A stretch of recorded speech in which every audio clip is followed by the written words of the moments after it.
Tân Sih-êng, also known by the English name Dan Tan, is a Singaporean businessman. He has faced charges of match-fixing in Italy since 2011 and Hungary since 2013 as part of the Calcio scommesse scandal. Despite Interpol considering him the boss of the world's largest and most aggressive match-fixing syndicate, he was not arrested in Singapore until late 2013 since it lacks an extradition treaty with the European Union. Personal life: Tan was born on April 29, 1964, and did not graduate secondary school. In the early 1990s, he spent less than a year in jail for illegal horse racing and football bookmaking and, in 1994, fled Singapore after losing $1.5 million on that year's World Cup. He returned after he was allowed to pay off his debts in installments. By early 2013, he was a salaried employee, an investor, and a high-stakes gambler. He has a young son and his current wife, the Chinese national Guan Yinmu, is thought to be his third. They live modestly and the Straits Times has reported that his friends call him a blur from his obliviousness. They describe him as very jovial and happy-go-lucky, and say he only occasionally watches football, spending most free time watching the stock market. In 2012, Tan and his family disconnected their phones and left their former gated apartment building for an anonymous replacement after its location was published by Stern and Singaporean newspapers. In March 2013, a Madam Lim claimed to be Tan's second wife and complained to Singapore's new paper that he abandoned her and their 2 sons 10 years before. Match-fixing: Dan Tan served less than a year in jail in the early 1990s for illegal horse racing and football bookmaking. He has admitted to having served as the director of the Singaporean company Exclusive Sports Pte Limited, a rebranding of Football for You, which was founded by convicted match fixer Wilson Raj Perumal. Both companies arranged exhibition games and provided referees which have since come under suspicion for match fixing. Tan's involvement with the company, however, was short-lived, lasting only from November 2010 to February 2011. He later professed he withdrew his investments upon discovering their dodgy practices. The span of his involvement parallels the company's failed attempt to buy the right to showcase its players with the Finnish club Tampere United for a $300,000. Tampere's club has been indefinitely suspended since April 11, 2011 for its involvement. In November 2010, the third-division Cremonese were drugged by their goalkeeper Marco Paolini in a failed attempt to throw the match to the underdog Paganese. Investigation of Paolini's contacts revealed a match-fixing syndicate known as the Zingari with ties to organized crime in the Balkans and Eastern Europe. Italian authorities, led by the Cremonese prosecutor Roberto Di Martino, subsequently established co-paragraph donation and funding from a Singaporean cartel, which made millions of euros from fixing matches in the Italian Serie A and Serie B leagues. Di Martino claims evidence tying Tan directly to payoffs and illegal bets, giving him a central role in the scandal. He is known to have been in Italy in 2009 in the company of 3 Zingari and Chu Beng Hot, a money runner. An arrest warrant was issued by Italy in late December 2011. The lack of an extradition treaty, however, meant that Tan could only be arrested in Singapore upon local charges. In February 2011, Wilson Raj Perumal, the man credited with the fake Togolese team who played Bahrain in 2010, was arrested in Finland and began speaking with authorities, reducing his 2-year sentence to less than a year. Perumal had been given $500,000 to purchase the Rovaniemi Palloseura outright from its Finnish owners but pocketed $300,000 for himself to pay his own gambling debts.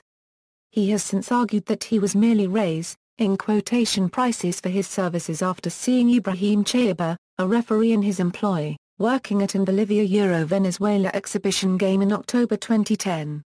He had been in business with Tan for 3 years but considered this to be a betrayal, since his subordinate Anthony Sanchez. The lack of funds, however, scuttled the deal and, shortly afterwards, his associate Joseph Tanzai entered the Rovaniemi Central Police Station and announced that Perumal was in Finland on a forged passport under the name Raja Morgan Chelia.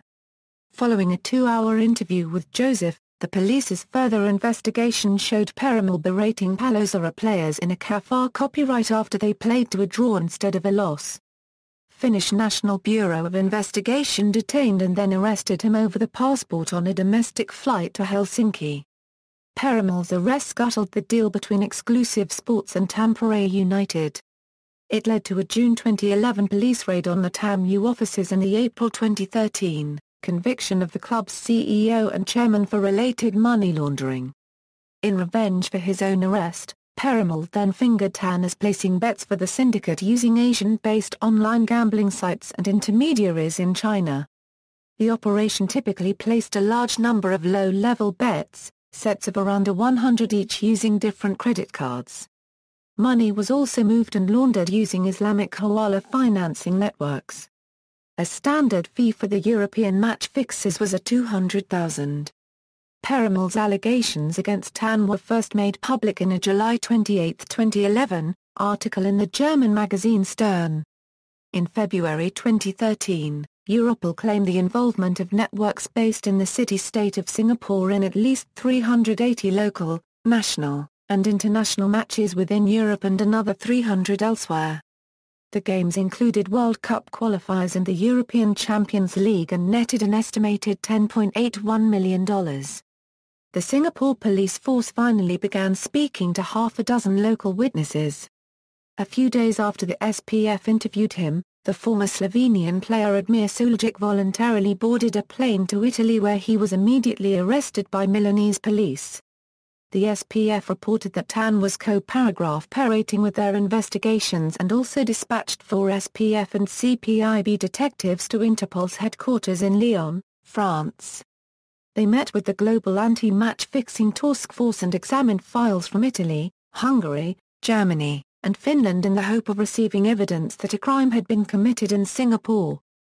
Despite public complaints, Europe proved slow to move the investigation forward, taking more than a year to forward requested documents and leaving key witnesses inaccessible.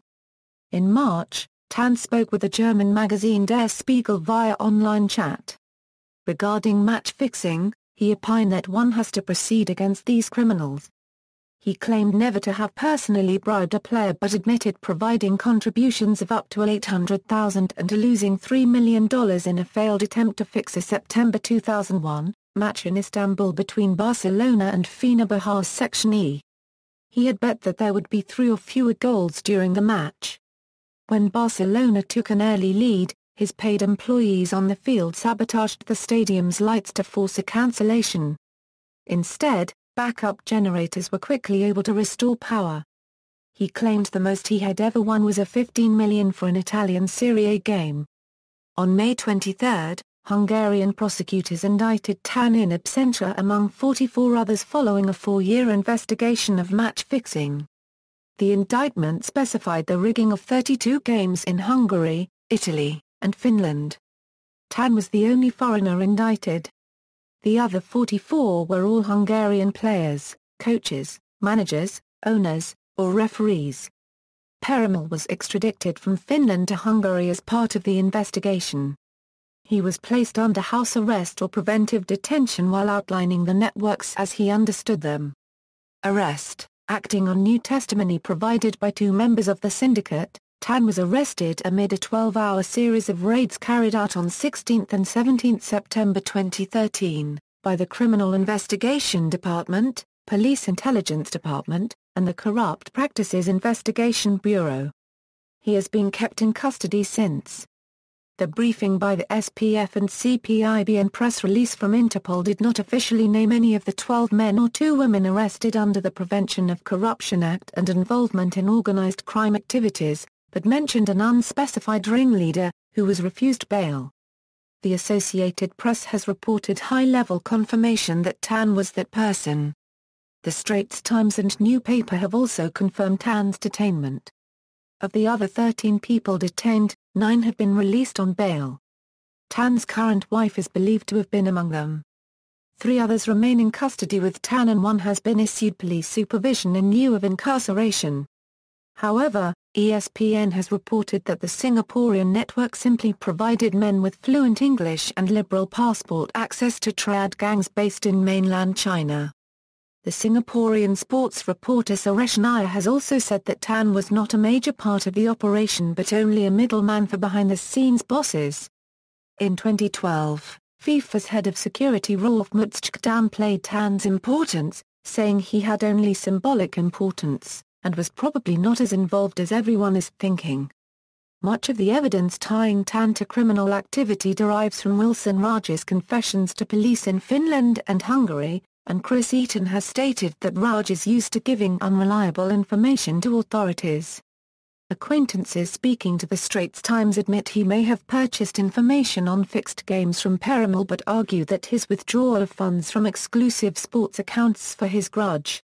The BBC reports that a source close to the investigation admits that there is not currently enough evidence to try Tan in Singapore, particularly since the two members of the syndicate whose testimony was responsible for his arrest refused to testify in open court. No other jurisdiction with an outstanding warrant for his arrest has extradition agreements with the country. However, it remains possible that he could be held indefinitely. Section 44 of the Criminal Law Act permits a suspect to be held 16 days from the time of his arrest, and Section 241 of the 1955 Prevention of Corruption Act permits him to be held up to a year without trial. Such a decision will be considered by the Ministry of Home Affairs and an advisory council before being personally made by President Tony Tan. Further, Singapore still does not formally acknowledge his detention, and the year-long pre-trial term can be extended by the authorities. References. External links: an article by The Telegraph showing all major international football fixing scandals through late November 2013.